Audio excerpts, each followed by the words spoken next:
Ya, ini kan lintas negara maksud aku ya. Jadi ini kan bukan sembarangan gitu. Aku harus plus juga itu pas mau tahun baru. Jadi aku tidak tahun baru sama anak-anak. Aku tahun baru di Malaysia juga dan nggak bikin apa-apa juga, cuman di apartemen aja gitu. Jadi uh, bukan banyak yang dikorbankan sih, banyak hal yang aku ya udah aku fokus kerja dulu karena aku kerja buat keluarga, buat aku gitu, buat anak-anak aku. Jadi ya aku jalanin aja semua, dan ini juga lokasinya juga di pedalaman, di pedesaan, di sebuah apa namanya, kalau bisa dilihat kan tadi air terjun itu tuh masuk ke dalam situ tuh, dari kita mendarat Kuala Lumpur kita 6 jam lagi.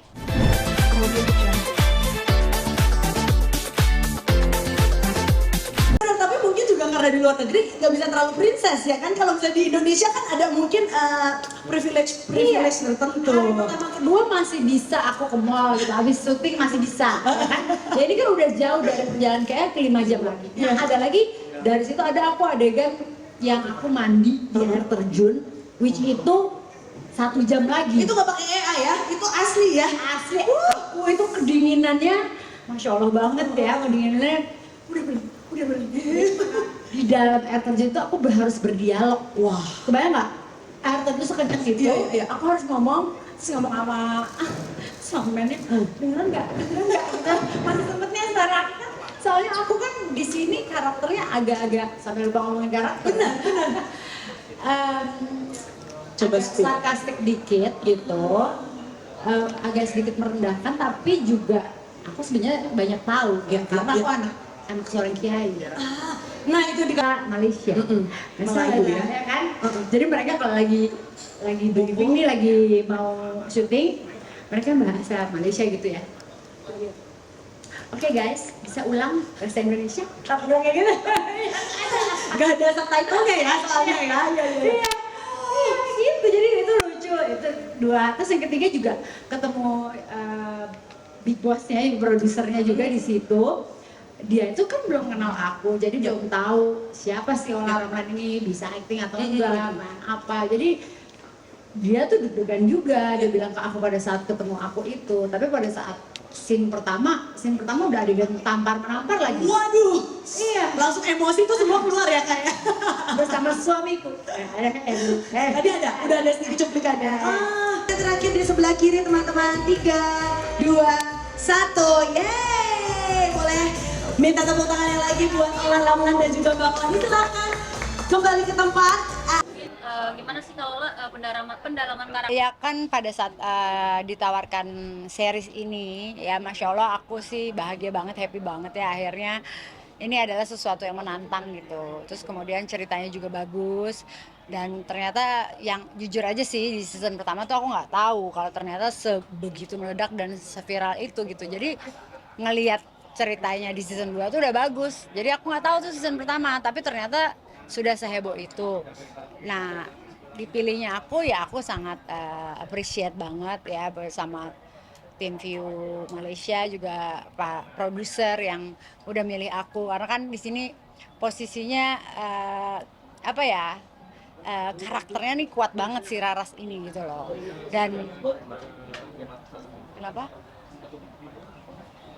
Oke, ya si Raras ini kan karakternya sangat kuat. Jadi menurut aku ya ini agak lumayan tantangan yang cukup berat, dan alhamdulillah bisa dijalanin dengan lancar lah gitu.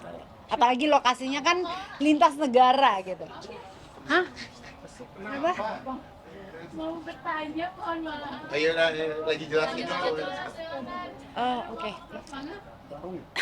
Ya, ini kan lintas negara maksud aku ya. Jadi ini kan bukan sembarangan gitu. Aku harus plus juga itu pas mau tahun baru. Jadi aku tidak tahun baru sama anak-anak. Aku tahun baru di Malaysia juga dan nggak bikin apa-apa juga, cuman di apartemen aja gitu. Jadi bukan banyak yang dikorbankan sih, banyak hal yang aku ya udah aku fokus kerja dulu karena aku kerja buat keluarga, buat aku gitu, buat anak-anak aku. Jadi ya aku jalanin aja semua, dan ini juga lokasinya juga di pedalaman, di pedesaan, di sebuah apa namanya, kalau bisa dilihat kan tadi air terjun itu tuh masuk ke dalam situ tuh, dari kita mendarat Kuala Lumpur kita 6 jam lagi ke situ gitu loh. Terus juga penginapan aku juga dari aku nginep ke toiletnya aja mau mandi itu 70 meter, jadi jalan kaki.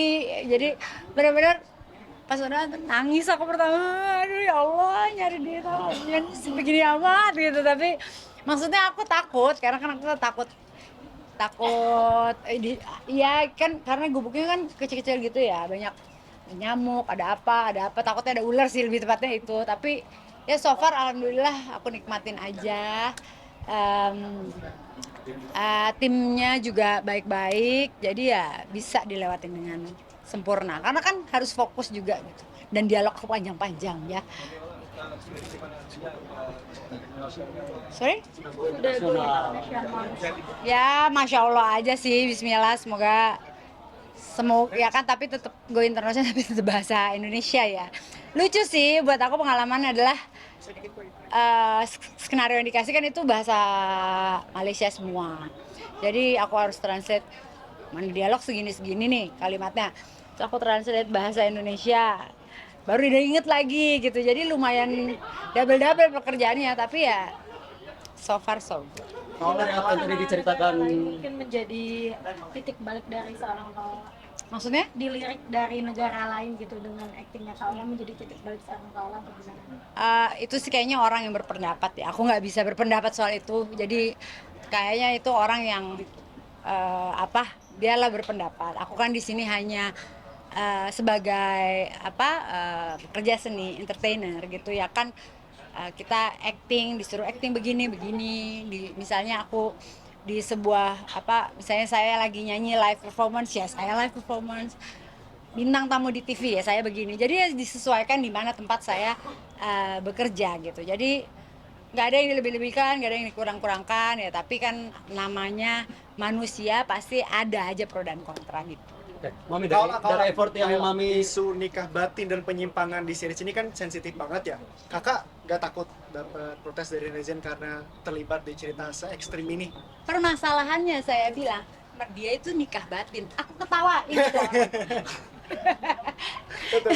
Jadi nggak ada yang namanya nikah batin. Itu nikah batin itu apa? Iya benar, sepakat. Iya sepakat, bener kan? Iya, Jadi benar. udah, itu nanti kamu bisa nonton di episode berapa. Aku ketawain itu orang yang nikah Kak, batin. aku salvo, kakak cantik banget hari ini, Kak. Bisa banget.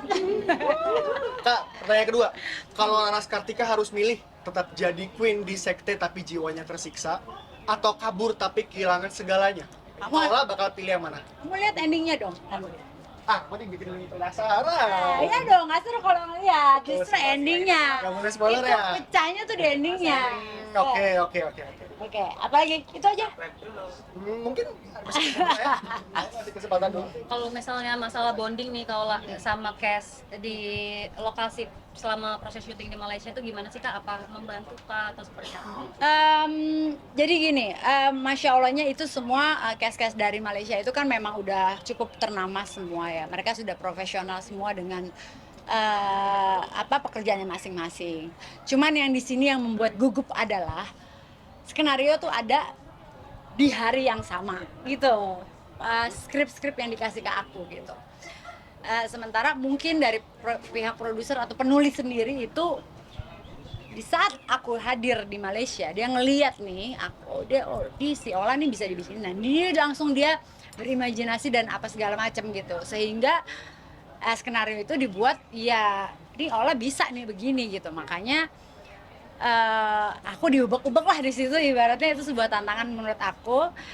Dan untung juga ketemu cast-nya yang membuat kita bisa menjiwai karakter tersebut gitu. Yang jadi suamiku, yang jadi Walid, yang jadi musuh-musuh dalam selimut itu. Oke teman-teman, sorry Paola ada agenda lain, jadi bisa izin. Thank you. Mungkin dari series yang Mami perankan ini bisa dibilang bahwa ini juga sebuah kado ulang tahun terbaiknya Mami di usia 40. Sebenarnya ini bukan kado ulang tahun, ini adalah kado tahun baru terbaik.